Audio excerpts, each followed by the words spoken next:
தந்தை மகன் தூயாவின் பெயராலே ஆமென். ஜீசஸ் கிவ்ஸ் மினிஸ்ட்ரி, ஆண்டவர் தரக்கூடிய இறை உணவு. சங்கீதங்கள் திருப்பாடல் 22-24. ஏனெனில் எளியோரின் சிறுமையை அவர் அற்பமாக எண்ணவில்லை, அதை கவனியாமல் இருந்துவிடவில்லை. தமது முகத்தை அவர்களுக்கு மறைக்கவும் இல்லை. தம்மை நோக்கி அவர்கள் மன்றாடுகையில் அவர்களுக்கு செவி சாய்க்கிறார். ஆண்டவருக்கு பிரியமான சகோதர சகோதரிகளை, இன்று நமக்கு கர்த்தர் கொடுத்திருக்கிற இந்த வார்த்தை, அவர் எளியோரின் நம்பிக்கையை அற்பமாக எண்ணாதவர்.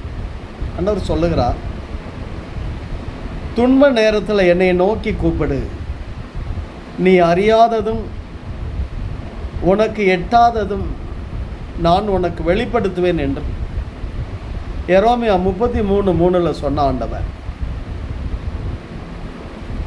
நாம் கண்ணீரோடு விதைக்கும் பொழுது, கண்ணீரோடு ஆண்டவர் சமூகத்தில் மன்றாடும் பொழுது, நம் கண்ணீரை அவர் அற்பமாக எண்ணுவதில்லை. மாறாக சங்கீதம் 56:8 நம் கண்ணீரை ஒரு துருத்தியில் பிடித்து வைத்திருக்கிறார். அந்த கண்ணீரை காண்கிற தகப்பன், எதன் நிமித்தம் என் பிள்ளைக்கு இந்த கண்ணீர், எதன் நிமித்தம் என் பிள்ளைக்கு இந்த வேதனை, எதன் நிமித்தம் என் பிள்ளைக்கு இந்த நெருக்கடி என்று அவர் நம்மை ஊடுருவ காண்கிறவர். வெளிப்புறத்தை காண்பவன் மனிதன், உள்புறத்தை ஆண்டவர் காண்கிறார் என்று எரேமியா 17:10 1 சாமுவேல் 16:8 சொன்ன ஆண்டவர் நம் உள்ளத்தை ஊடுருவி காண்கிறவராக இருக்கிறார். நம் உள்ளத்தை பார்க்கிறவர். என் நெருக்கடி வேளையில் ஆண்டவரை நோக்கி மன்றாடினேன். அவர் தம் கோயிலில் இருந்து என் விண்ணப்பத்திற்கு செவி சாய்த்தார் என்று சங்கீதம் 18:6 சொன்னது போல 1 சாமுவேல் 1 அன்னாள் ஆண்டவருடைய சமூகத்தை நாடுவதற்கு முன்பாக அவள் மன உளைச்சல், மன வேதனைப்பட்டு, சூழ்நிலைக்கு காரணம் அவளுடைய கர்ப்பத்தை கர்த்தர் அடைத்திருந்தார்.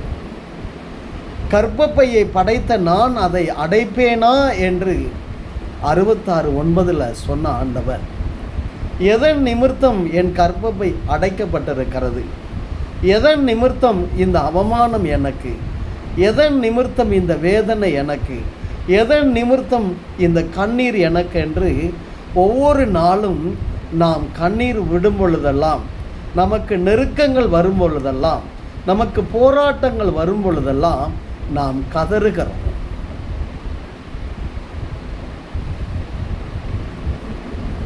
யாத்ராகமம் 34:7 ஆண்டவர் சொல்லுவார், தாய் தகப்பன் செய்த பாவத்தை 4 தலைமுறைக்கு விசாரிக்கிறவர் என்று ஆண்டவர் சொல்லுவார்.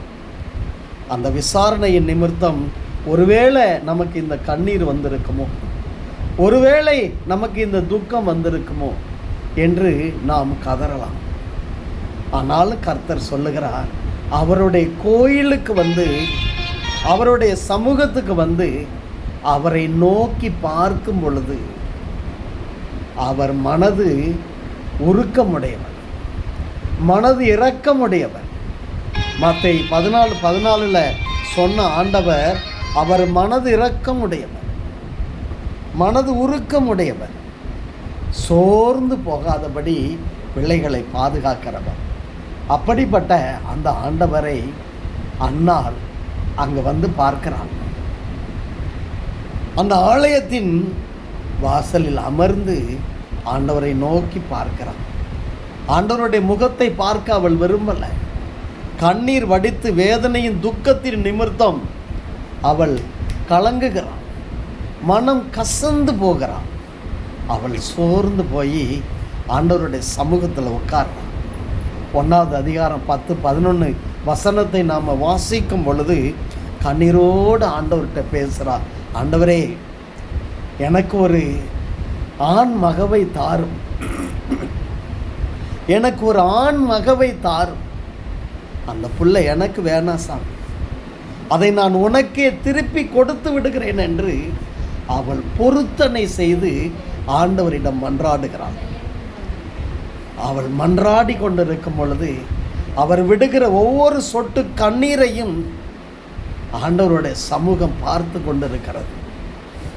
கண்ணீரோடு விதைக்கிறவன் பெருமகிழ்வோடு அறுவடை செய்வான் என்று சங்கீதம் 126:5 சொன்ன அந்த வார்த்தை நிமித்தம் அந்த கண்ணீரை பார்க்கிறார் ஆண்டவர்.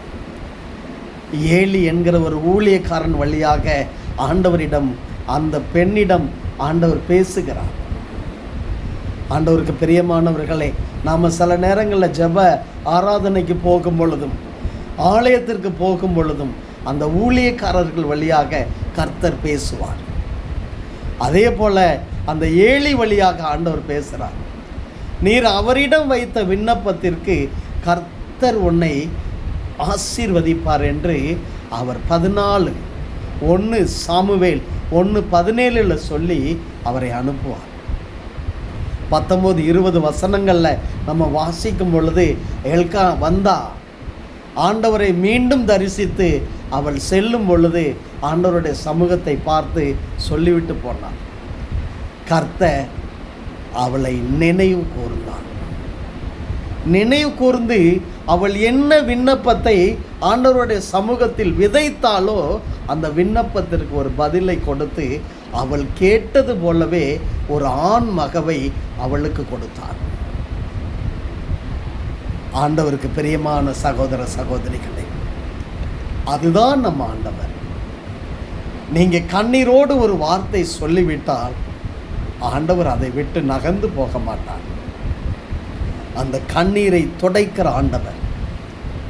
அந்த சகோதரி கேட்டார், அவளுக்கு அற்புதமான சாமுவேலை கொடுத்த ஆண்டவர். அதே போல் நாம் எதை கேட்கிறோமோ கர்த்தர் அந்த விண்ணப்பத்திற்கு செவி சாய்க்கிறவராக இருக்கிறார். அவரை நோக்கி பார்ப்போமா? அரணும் கோட்டைமான ஆண்டவரே, வாழ்வும் வழியும் உண்மை உயிருமானவரே, இந்த வார்த்தையை கேட்கிற ஒவ்வொரு குடும்பத்தையும் உமது கரத்தில் கொடுக்கிறேன். அவர்கள் எதன் நிமித்தம் கண்ணீர் விட்டார்களோ அந்த விண்ணப்பம் நிறைவேற்றி தரும்படி இயேசுவின் நாமத்தில் ஒப்பு கொடுத்து ஜெபிக்கிறேன். ஜீவனுள்ள அன்பு தகப்பனே, ஆமேன், ஆமேன். Praise the Lord. மரியே வாழ்க.